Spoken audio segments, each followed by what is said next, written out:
নমস্কার, আমি সোমনাথ পাল আবার এসে গেছি আপনাদের মাঝে আর্থিক বিষয়ক কিছু কথা এবং কিছু এক্সপ্লেনেশন দেওয়ার জন্য।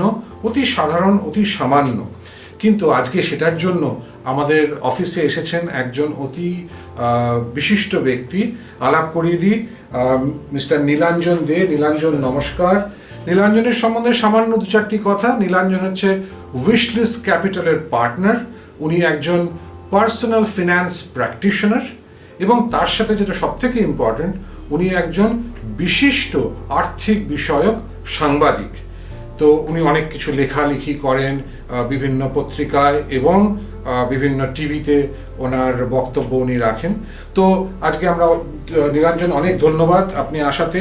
আপনাকে দুটো প্রশ্ন করতে চাই। প্রথম হচ্ছে যে আজকাল আমরা শুনছি অনেক যে এসআইপি করলে খুব ভালো হয়। তো আপনাকে একটুখানি জিজ্ঞেস করতে চাই যে এসআইপি ব্যাপারটা কি এবং এসআইপিটা ভালো খারাপ কি, ব্যাপারটা কি, যে এসআইপিটা সম্বন্ধে আপনি যদি একটু বলেন। ঠিক এইভাবে বলি, আমরা যখন কোনো জিমে যাই বডি বিল্ডিং এর জন্য, আমরা কি একদিনে রেজাল্ট পাই না। আমরা ধীরে ধীরে একটা রুটিন মেনে জিমে যাওয়ার পর আমাদের মাসেল ভালো হয়, ফর্মেশন হয়, অ্যাবস ইত্যাদি। Very good. এই অ্যানালজিটা আপনি মাথায় রেখে এসআইপির কথা চিন্তা করুন। আপনি একটা রুটিন মেনে নিয়মিতভাবে, আমি ইনসিস্ট করছি নিয়মিতভাবে আপনি ইনভেস্টমেন্ট করুন একটা অভীষ্ট লক্ষ্যে পৌঁছানোর জন্য। অভীষ্ট লক্ষ্য আপনার কি? মূলত একটা কর্পাস, যেটা আমরা ওয়েলথ বিল্ডিং এর প্রসেসের মধ্যে এনে ওই কর্পাস তৈরি করার চেষ্টা সবসময় করি বা মানুষকে এনকারেজ করি এটা করতে। নিয়মিত ইনভেস্টমেন্ট, না ভুল করে, না রুটিন ফলো না করে এরকম করবেন না, এবং একজন উপদেষ্টার সাহায্যে করবেন, দেখবেন এটা ভালো রকমভাবে আপনি করতে পারছেন।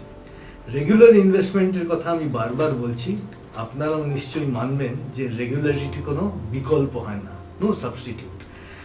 সেটা করুন, দেখবেন এই কর্পাসটা আপনার কাছে চলে এসছে প্ল্যান মাফিক। ফিনান্সিয়াল প্ল্যানিং করবেন, এসআইপির মাধ্যমে সেটা পৌঁছে দেওয়ার, নিজেকে নিয়ে যাওয়ার চেষ্টা করবেন সেই জায়গাটাতে। That is your destination. মূলত এইটাই হচ্ছে এসআইপির মূল কথা। বেশ বেশ। তো নীলাঞ্জন, প্রত্যেকটা মানুষ সে কোনো না কোনো সময় সে তো রিটায়ার করবেই। সে কেউ 60 বছরে করবে, কেউ 65-তে করবে বা কেউ আগে করবে। তো এই এসআইপিতে আপনি যে বলছেন যে কর্পাস তৈরি করা, রিটায়ারমেন্টের জন্য তৈরি হবার জন্য কি এসআইপি কি ব্যবহার করা যায়, এবং যদি যায় তাহলে কিভাবে ব্যবহার করা যায়, এবং এসআইপি কিভাবে রিটায়ারমেন্টের সহায়ক হতে পারে? খুব ভালো প্রশ্ন সোমনাথ। এই যে আপনি রুটিন মেনে ইনভেস্টমেন্ট করতে থাকবেন, ধরুন একটা দীর্ঘদিন, অর্থাৎ আমি উদাহরণ হিসেবে 15 বছরের কথা বলছি। 15 বছর ধরে আপনি মনে করুন এই ইনভেস্টমেন্ট করেছেন এবং কর্পাসও আপনার ফর্মেশন হচ্ছে। এক সময় তো আপনার স্টেডি আয়, সেটা স্যালারি হতে পারে, অন্য জায়গা থেকে হতে পারে, থেমে যাবে। এই যে সোমনাথ রিটায়ারমেন্টের কথা বললেন, সেই রিটায়ারমেন্টের পর্ব যখন আরম্ভ হবে আপনার, তখন আপনার সহায়ক কি হবে? এই যে কর্পাস যেটা তৈরি করেছেন এসআইপি ইত্যাদির মাধ্যমে, অর্থাৎ ওয়েলথ বিল্ডিং হয়েছে। এবার আপনার পালা হচ্ছে রিটায়ারমেন্টের পর, যখন সক্রিয়ভাবে আপনি আর উপার্জন করছেন না, সেই কর্পাসটা ব্যবহার করে আপনার সংসার খরচা ইত্যাদি বা অন্যান্য ফিনান্সিয়াল প্ল্যান যেগুলো করেছেন সেগুলো অ্যাচিভ করার চেষ্টা করতে হবে আপনাকে।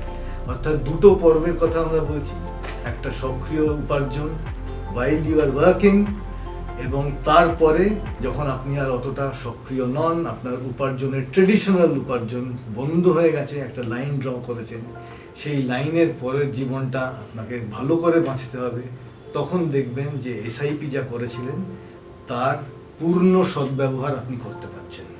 বেশ বেশ বেশ, থ্যাংক ইউ নীলাঞ্জন। কিন্তু এই যে আপনি বলছেন যে একটা বড় কর্পাস তৈরি হবে অনেক বছর ধরে ইনভেস্ট করবার পর, এবং তার পূর্ণ সদ্ব্যবহার, এই পূর্ণ সদ্ব্যবহারটা কিভাবে হবে যদি একটুখানি আমাদেরকে বুঝিয়ে বলেন। তার কারণ হচ্ছে রিটায়ারমেন্ট কিন্তু অনেকগুলো বছর। কেউ যদি 85-90 অবধি বাঁচে, তাই এবং যদি 60-এ রিটায়ার করে, সেটা প্রায় 25 থেকে 30 বছর, which is almost equal to working life. তাহলে এই যে বড় কর্পাসটা তৈরি হলো, এর সদ্ব্যবহারটা কিভাবে হবে এবং মানুষ কিভাবে এটা ইউজ করবে, সেটা যদি কাইন্ডলি আপনার দর্শক বন্ধুদের একটু বলেন। ঠিক, খুব রেলেভেন্ট ইস্যু সোমনাথ।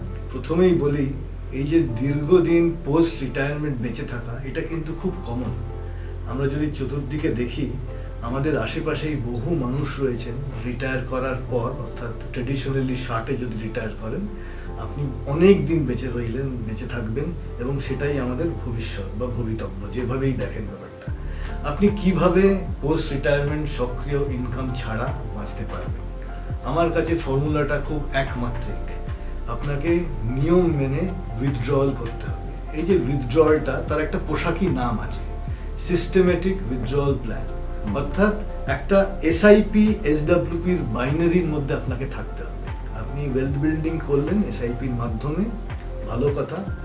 লক্ষ্মণ রেখা যখন ক্রস করবেন পোস্ট রিটায়ারমেন্ট, আপনাকে এসডব্লিউপি উল্টো দিক থেকে, অর্থাৎ আপনার কর্পাস ভেঙে টানতে হবে। অবভিয়াসলি বুঝতেই পারছেন অনেক রকম চ্যালেঞ্জ থাকবে, সেই চ্যালেঞ্জগুলো আমরা পরে হয়তো কোনোদিন আলোচনা করার সুযোগ পাবো। কিন্তু মূল চ্যালেঞ্জ হচ্ছে আপনার এসআইপি করার কর্পাসটা ভালো করে ব্যবহার করে আপনার জীবনযাত্রার মান বা স্টাইল বেশি কম্প্রোমাইজ না করে আপনার ভালো করে বেঁচে থাকতে হবে দীর্ঘদিন আফটার ইউ রিটায়ার। বেশ বেশ বেশ, অনেক ধন্যবাদ নীলাঞ্জন আমাদের দর্শক বন্ধুদের সাথে কথা বলবার জন্য। আশা করি আপনাদের ভালো লেগেছে। আমাদের সাথে থাকুন, আমাদের সাবস্ক্রাইব করুন। ডেসক্রাইব চ্যানেল আপনাদের জন্য, আপনাদের আর্থিক সুরক্ষার জন্য এবং আর্থিক গাইডেন্সের জন্য। অনেক ধন্যবাদ দেখার জন্য। সাবস্ক্রাইব করুন, সঙ্গে থাকুন। নমস্কার, দেখা হবে শিগগিরই।